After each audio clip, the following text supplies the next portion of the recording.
Saúdos, benvidos, decíamos hai uns días que co domingo de piñatas remataba o Entroido, pero non, porque chegan os veciños e veciñas de Armariz para dar un golpe na mesa e dice que faltamos nós. Temos con nós hoxe a David González, benvido David. Hola. Organizador da quinta edición, que xa imos pola quinta edición da Irmandade de Entroidos, non? Sí, a quinta edición organizamos mediante la Asociación de Vecinos de San Ramón de Armariz. En Armariz, que hai un centenar de veciños, sí, un pouco máis, decidiron que, en lugar de ir moverse eles a coñecer os outros entroidos, que veñan os entroidos a nós. Máis ben porque a xente maior non ten a posibilidade de ir a verlos. E tampouco hai moitísima tradición, ou non había, porque unha vez que se empezou, a xente gustoulle.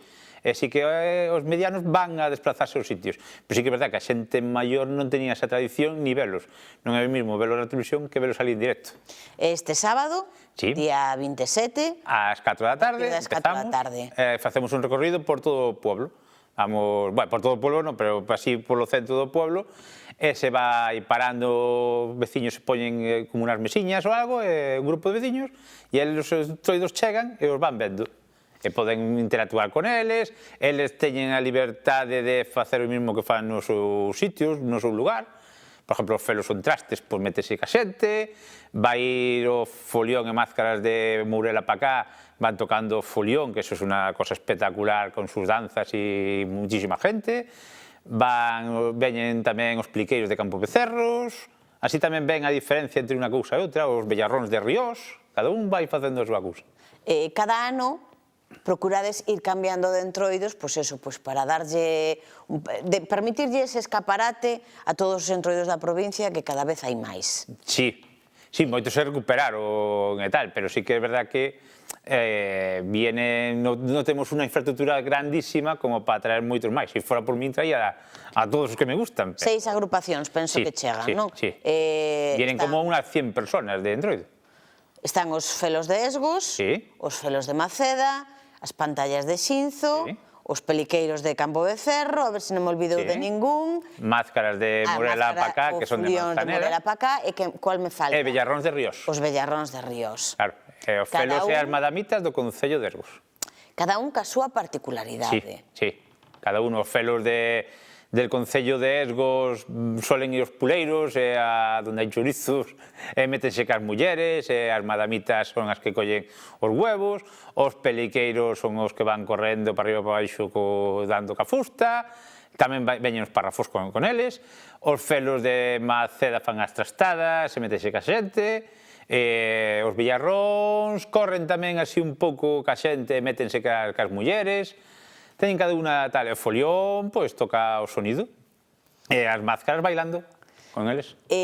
Como xorde a idea de pôr en marcha isto? Eu sei que hai unha asociación de veciños que é moi activa.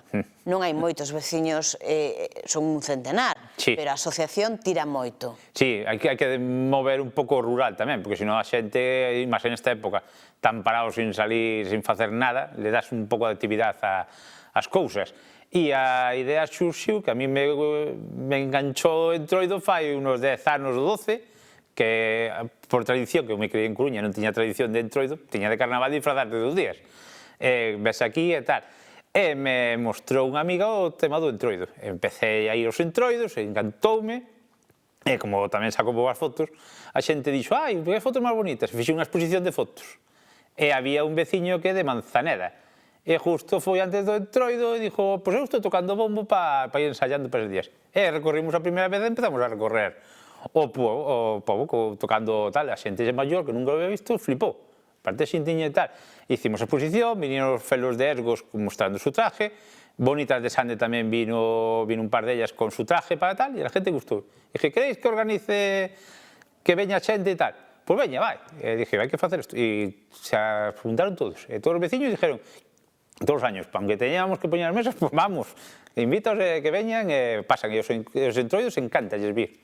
Porque hai entroidos que, claro, non podo repetir con sempre os mismos, que están deseando que volvamos a repetir con eles. Dice que temos máis ganas de ir aí a cualquier outro lado.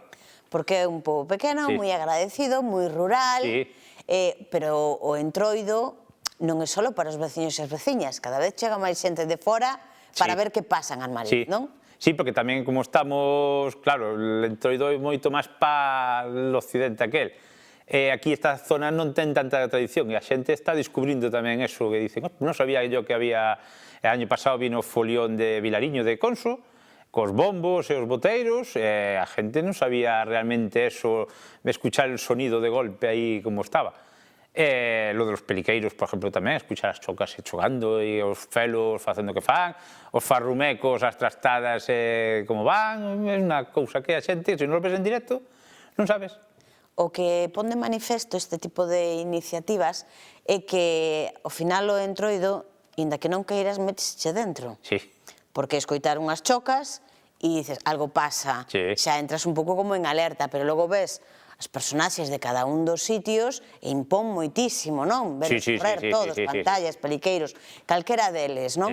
Te muestra alguna sensación que tendrá por el cuerpo, el folión, por ejemplo, se te mete o sonido por el cuerpo, ver un boteiro correndo tal, impresiona muchísimo, o un peliqueiro, incluso as pantallas cas vexigas, impresiona verlos e te dejas sin tal e que te metes dentro de lo que hacen ellos.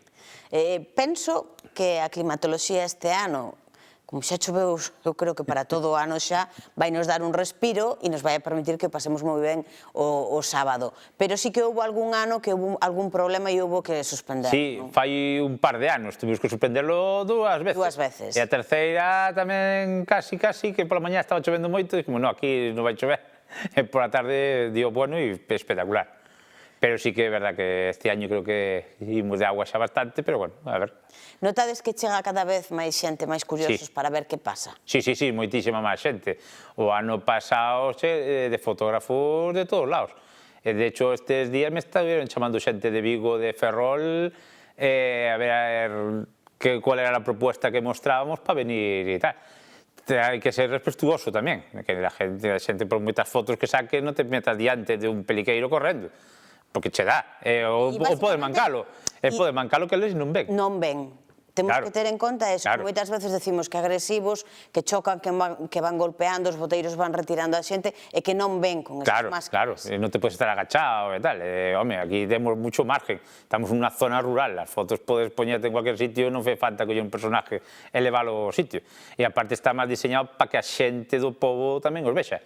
Que veñen de afora, encantadísimo de recibilos, pero sempre mantendo a esencia nosa. Esa era a miña pregunta. Ibache preguntar por que consellos ou que actitude lle pides ás persoas que van de fora a velo.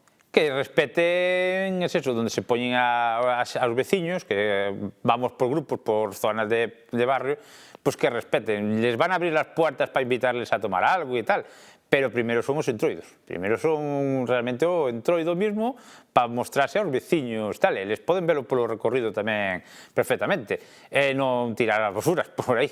Que é verdad que nunca houve problema deso, que non aparece basura tirada polo pobo diante. Nada, un pouco máis, disfrutar e fora. Hai algún consello de aparcamento, algunha zona para non meterse cos coches ata dentro? No, no pobo non, habrá que aparcar no campo da festa, que habilitaremos, abriremos as portas para que entren ali, e senón pola carretera adiante. Pola carretera adiante do pobo, e despois que donde escuchen ruido e jarana, que a xente vaya camiñando. Porque así tamén mostramos os recursos tamén do pobo. Para que non nos saiba, o caso de David e o de moitas persoas, cada vez máis, que vivía un urbanita de pro, na Coruña, e de repente un día decidiu que o iba a cambiar todo, deu un xiro de 360 grados, e foi parar a Armariz, e agora non o cambia. No. Hai que disfrutar dos dous sitios, tanto do rural como da cidade, pero sí que donde vivas no rural estar moito máis tranquilo, máis... É outro tipo de vida, diferente. E tal, hai que explotar tamén o rural, porque hai que darse conta que se no rural a ciudad non come. De unha maneira ou de outra, os recursos os sacamos do rural. Pero hai que potenciar eso tamén. Non podemos abandonar o rural e que veña a cousa da fora, porque non sabemos que veña realmente da fora, non sabemos que nos van dar. Xa non só a comida, sino os recursos de energía, de electricidade, de todo eso. Temos que ter nosa independencia, non independencia, pero sí que temos que ter nosos recursos. E o rural é o que aporta todo. David, Un placer, como sempre. Vémonos o sábado. Encantado. A partir das 4 da tarde. Luza ou non luza o sol e con moito respeto. Sí. Eso sí. Moitísimas grazas. Moitas grazas. A todos vostedes tamén, como sempre, moitísimas grazas por estar un día máis aí.